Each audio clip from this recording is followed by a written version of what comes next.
സർക്കാർ ജീവനക്കാരുടെ വാട്സാപ്പ് നമ്പറിലേക്ക് മുഖ്യമന്ത്രിയുടെ സന്ദേശം എത്തിയതിൽ വിവാദം.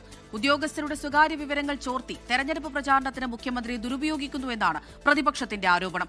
10% ക്ഷാമബത്ത അനുവദിച്ച് ഉത്തരവിറങ്ങിയതിന് പിന്നാലെയാണ് ജീവനക്കാരുടെ നമ്പറിലേക്ക് സന്ദേശം എത്തിയത്. മുഖ്യമന്ത്രിക്കും ഓഫീസിനുമെതിരെ കേസെടുത്ത് അന്വേഷണം വേണമെന്ന് മുൻ പ്രതിപക്ഷ നേതാവ് രമേശ് ചെന്നിത്തല ആവശ്യപ്പെട്ടു. DA കുടിശ്ശിക ഉൾപ്പെടെ ജീവനക്കാർക്ക് അനുവദിച്ച ആനുകൂല്യങ്ങൾ എണ്ണിപ്പറഞ്ഞായിരുന്നു സംസ്ഥാന സർക്കാർ ജീവനക്കാരുടെ വാട്സാപ്പ് നമ്പറിലേക്ക് മുഖ്യമന്ത്രിയുടെ സന്ദേശം എത്തിയത്.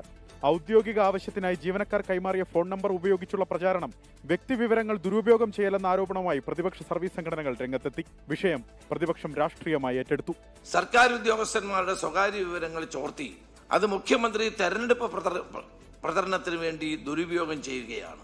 അങ്ങനെ ദുരുപയോഗം ചെയ്ത മുഖ്യമന്ത്രിയുടെ ഓഫീസിലുള്ള ഉദ്യോഗസ്ഥന്മാർക്കെതിരെ നടപടി സ്വീകരിക്കേണ്ടി വരും. ജീവനക്കാർ നൽകുന്ന ഫോൺ നമ്പറുകൾ ഉദ്യോഗസ്ഥരുടെ സമ്മതം കൂടാതെ ബൾക്ക് മെസ്സേജ് ക്യാമ്പയിനു വേണ്ടി PR വർക്കിനും വേണ്ടി ദുരുപയോഗപ്പെടുത്തിയിരിക്കുകയാണ്.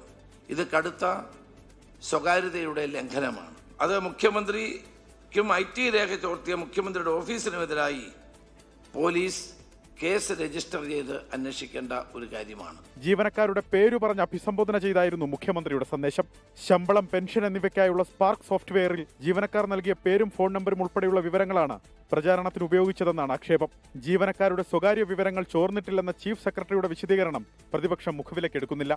24 തിരുവനന്തപുരം.